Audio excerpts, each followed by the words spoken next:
All right. Would you like to have a more magical business? Then you are in the right spot. And my guest today is going to share with you some ways that you can take your business to the next level, just like one of the best brands you probably can think of, and that is Disney. So super excited. So if you find this episode to be helpful, please consider liking and subscribing. And let's go ahead and take it to the interview. We're going to learn how you can create an awesome culture in the kingdom of your business.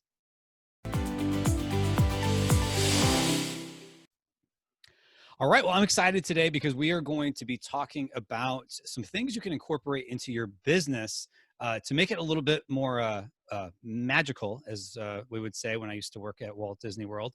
And so we also have one of my fellow former cast members, which is the term used at Walt Disney World, someone who actually has a very storied career at Walt Disney World, who has run three of the I can't talk all of a sudden today. Three of the four theme parks at Walt Disney World. Now I got that out. But super excited to have Dan Cockerell with me today. So Dan, thanks for coming on. Kevin, I appreciate you having me. You know, as my book comes out, I'll talk to anyone who wants to listen these days. Yes. In addition to your book coming out, you were recently a speaker at the Ecommerce Brand Mastery Summit that we just hosted. As we're recording this, it was just a week ago. So as people listen to it, it was in the past, but had great feedback about that. Excellent. Sounds like it was very successful turnout for you. Yeah, it was. We had about 900 people who registered for the summit, which I don't even know in the summit world if that's good or bad, but I was happy with it. So it's a good thing. So we had lots of good feedback.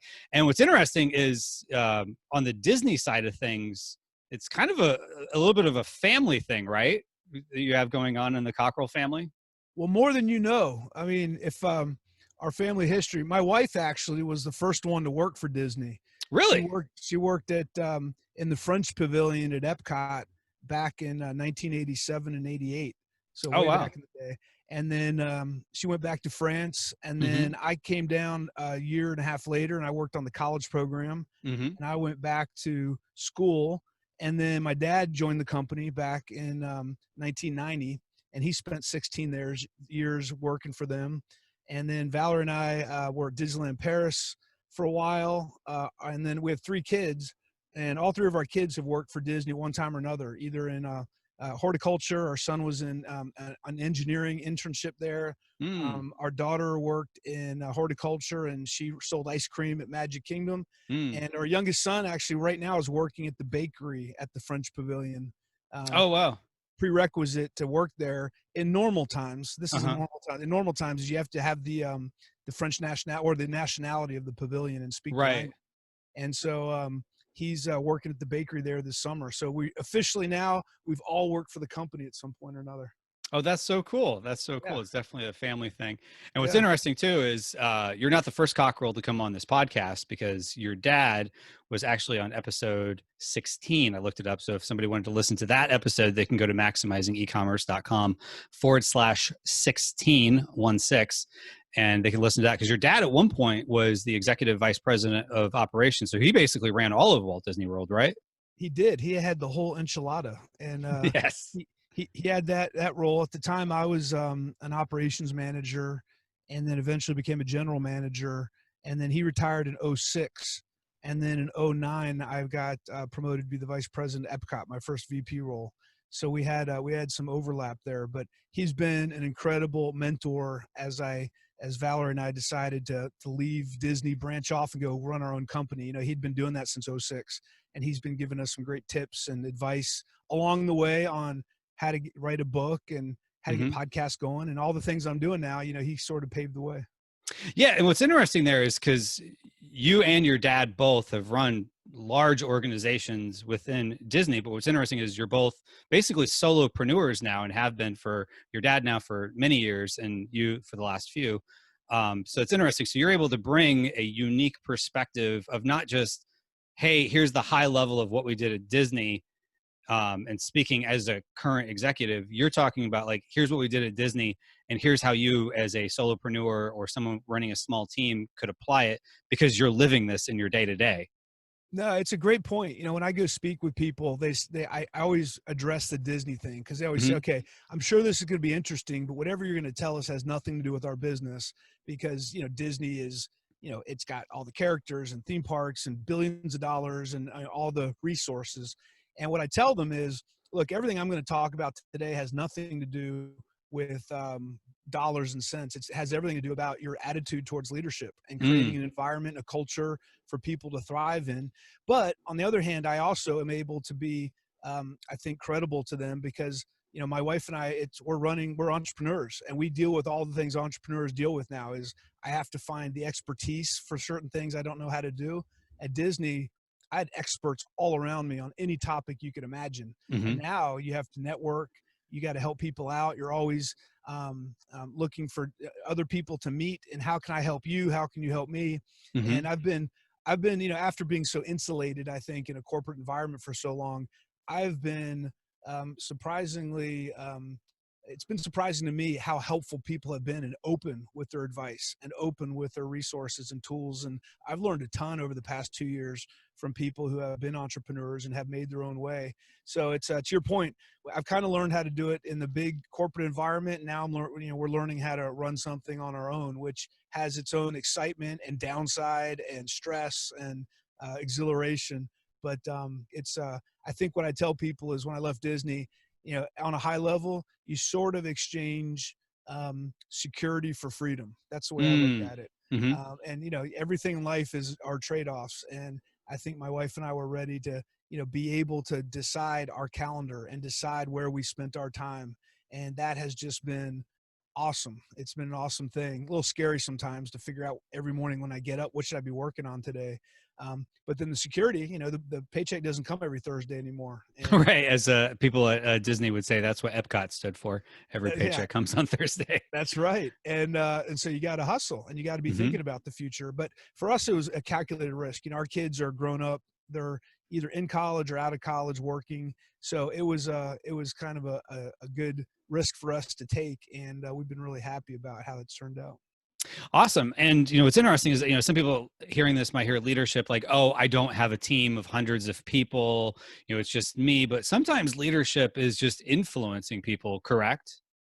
Yeah. I mean, it is about the basics. A lot of this is about the basics of just human interaction. Hmm. And I'm a big I really do believe everyone is a leader. If Mm. you influence the way other people think about things, you are a leader. Hmm. And I saw people who were extremely influential when I worked at Disney who were frontline cast members, Hmm. and I saw executives who almost had no influence. So it's just, I think, we get caught up in the titles, we get caught up in reporting relationships, but the reality is people who lead don't rely on those. They rely on the relationships. They rely on making sure they're associating themselves with the right kind of people. You got to put really great people around you also, whether you have a team or like me now. I don't have a team, but I make sure that I stay close to people who are driven, have great attitudes, are really the people I can trust to help push things forward. And not everyone's like that. And so I'm always looking for Hmm. those people. I'm always trying to reinforce the relationships I have. A lot of times we think about, okay, what at Christmas time at the Magic Kingdom, I remember one time, it's kind of a tangent here, but someone came up and for a Christmas party, and we have a big tent we use. About what about security? Hmm. Are they coming to the party? I said, well, yeah, they are. Why? And they said, well, they're not in our cost center, right? They're not part, so we don't have a budget for them. And I Mm. said, well, first of all, we can buy extra hot dogs and extra all the stuff. But second Right. of all, you really don't want to include security as part of the party. I mean, they're protecting us. So let's Right. Right. show them Right. They're love. still part of the team, essentially. Exactly. And so what a lot of times I talk to entrepreneurs about is the people who you're doing business with, you may not have, they may not work for you. You may not legally be part of the same entity, but you Hmm. should treat them like coworkers. You should treat them just like anyone is part of your company.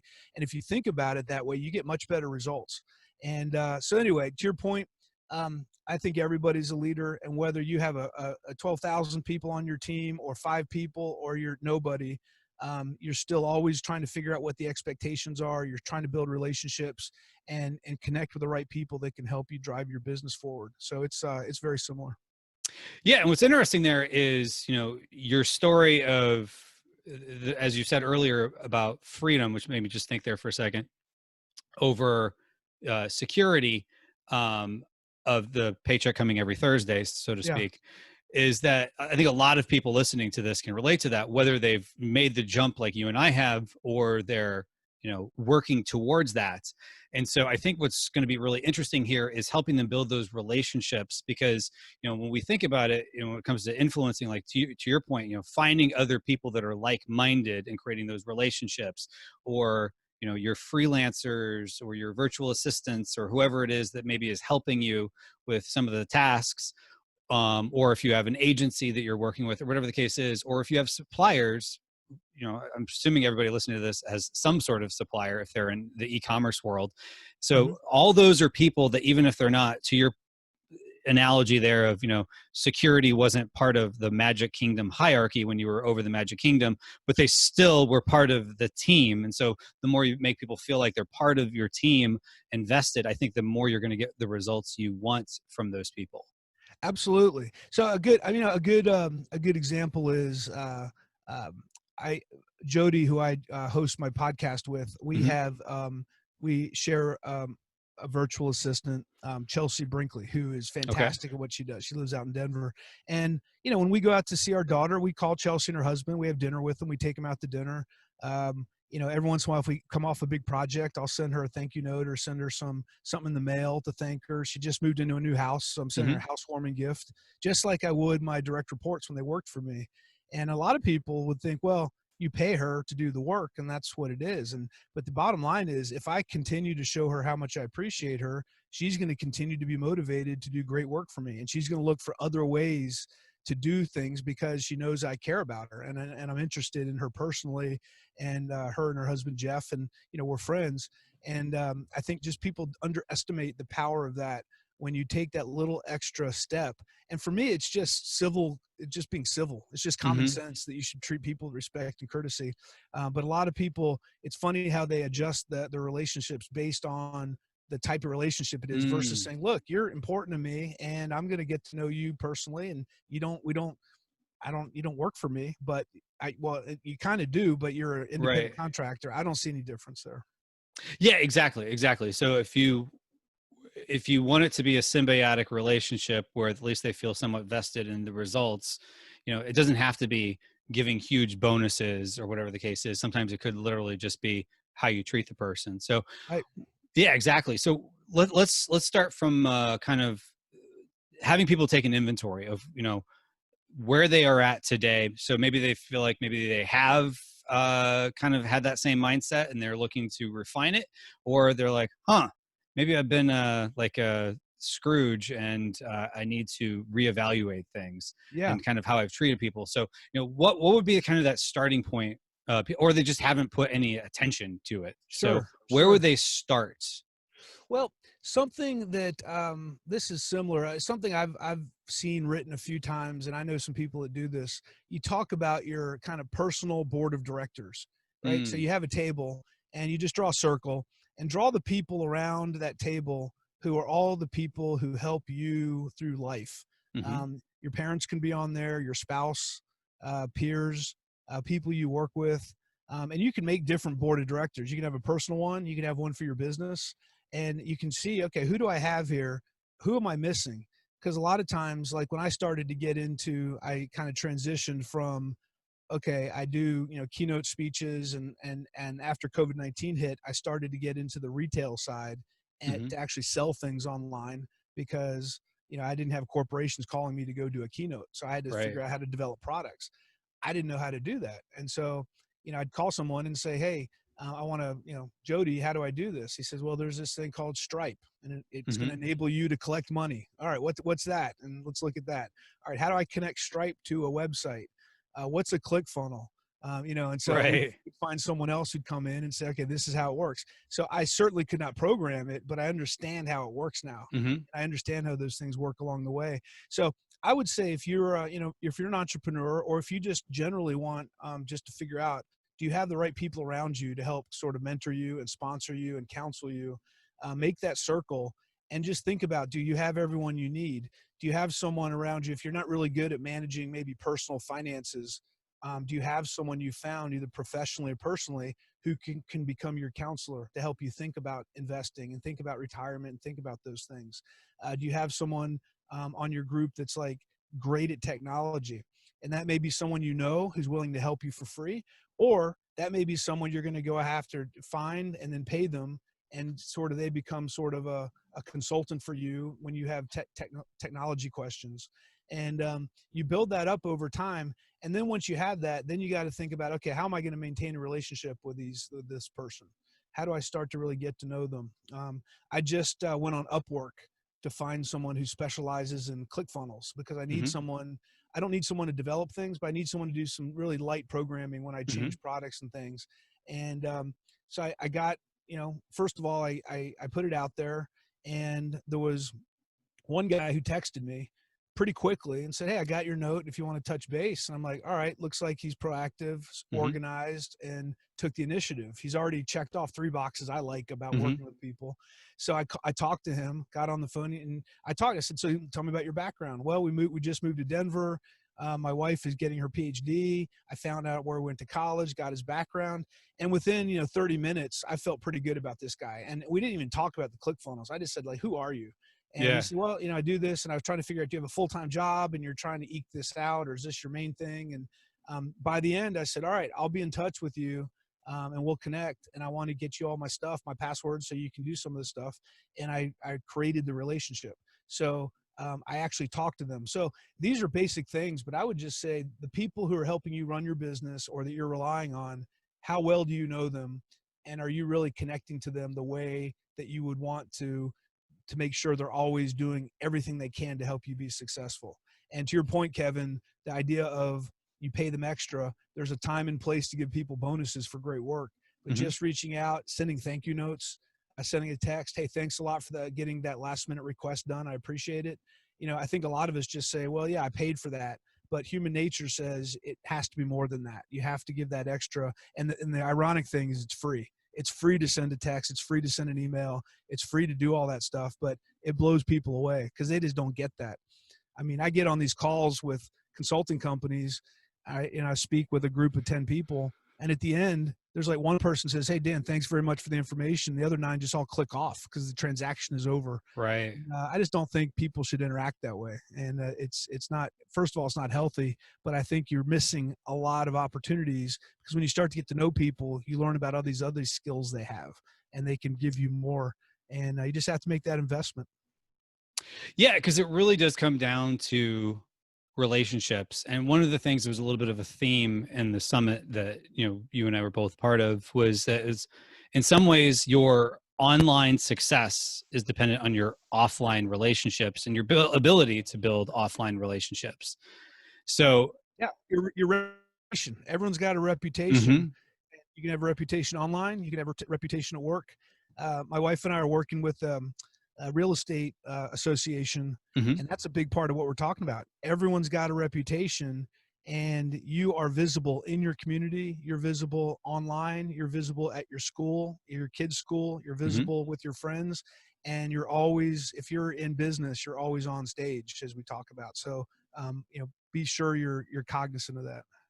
Yeah, and I think this, I might be borrowing this from your dad, but I remember that, and this is from my days at Disney, and it was always taught to us that people are watching you, especially when you don't think they are.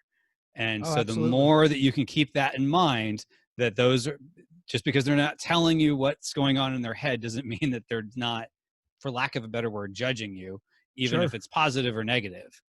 Yeah. What clothes you wear, what jewelry you have, what car you drive, who you say hi to when you walk into a room, who you don't say hi to, everything becomes part of your personality and who you are and your Mhm. reputation. And that can be good or bad depending on how you behave. And it's an important thing to think about. Yeah, and you don't have to be driving the Lamborghini. It could be, that you just look the part of someone, whatever it is. So, a executive at a Fortune 500 company might dress differently than someone who's an entrepreneur. So when you go to a conference, you probably want to look the part. If everyone else is going to be wearing business casual clothes, maybe you don't want to be wearing a 3-piece suit type of thing. Right. Yeah. There's all those visual cues blending into the culture of what's happening and the people you're interacting with. And, I talk about that a lot in my book about this idea of culture is what is culture? And, there's a few different definitions of it, but one is, it's the way things get done around here. It's just how things are done. I mean, at Disney, if you ever walked out into the park in your job without a name tag, that was a big deal. It's a big deal. And my wife and I now, we work with companies, and at the end of our assessment, we go back and we say, so are name tags required here or not? And they say, well, what do you mean? That yes, they are. I say, okay, well, either hold everyone accountable to have it or get rid of the policy and don't wear name tags. But right now it's half, and half is never good. Yeah, exactly. Be all in or don't do it at all. Because anytime you have a rule you're not enforcing, you're just sending a message out that you're not running your operation as tight as you should be. So, like I said, I tell in the book, Disney's not for everybody. It's a very highly structured environment. It's a lot about process. You're held to very high level accountability, and people are drawn to that. And once again, it's not for everyone, but culture is how things are done. And we've been, Valor and I have been putting together an undergrad college course we're going to be selling to universities. We talk about how to select companies to work in. And one of the things we talk about is A, do some research on what the company's values are, but B, more importantly, then go try to get the insider word of whether they actually follow those values. Because I've never seen a company with bad values. All the values are great, but then you see what happens. Wells Fargo, Enron, just you can go on the newspaper every day and see the front page of, okay, look at their values and look what happens. Something's not right because they weren't being taken seriously, or people weren't holding them accountable to those values. I can talk all day long about we value everyone, we value our people, and we value diverse points of view and inclusion. And then you see what happens. You're like, well, you said you valued it. If you did, that wouldn't have happened. Right. So are you really walking the talk? And I think that's a huge part of business in general. And I tell people that whether you're working for a company like Disney or an entrepreneur, you got to walk the talk. If you are going to if I bought a product for you and you told me it's going to be to me by Saturday, it better be to me by Saturday.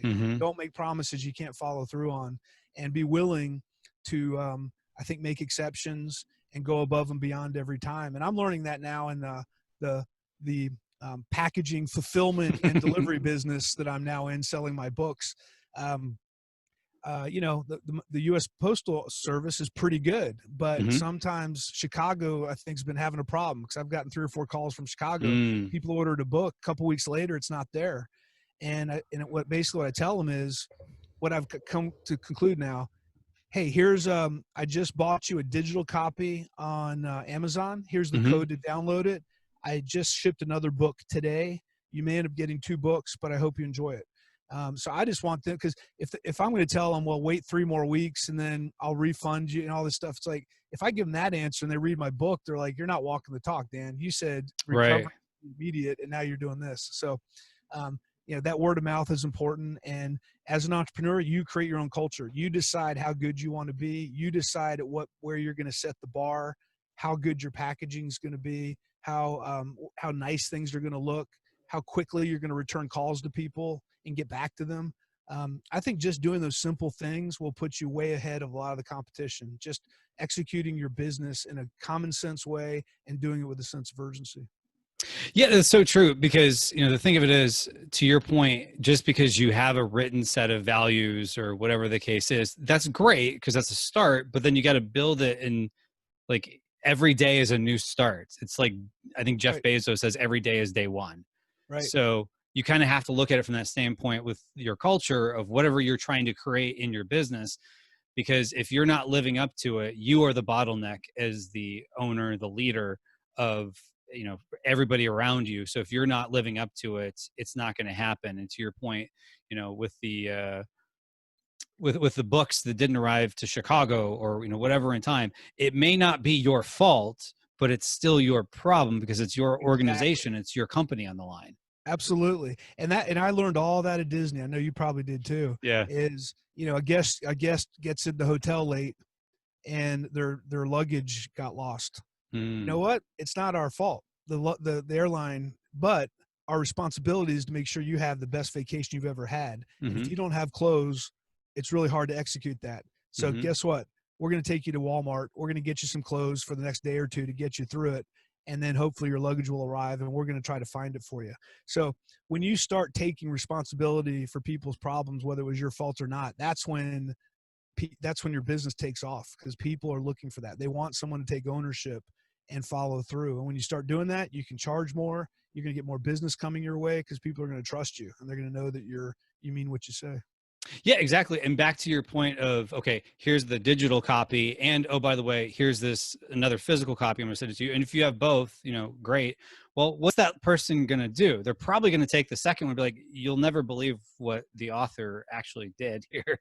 Right. Here, you take the second book. And then now they give it to a friend who's probably going to tell that story to other people as well. That's the idea. And I don't know if you saw this, but at Disney, I know they had done a research project on how people rate their experience.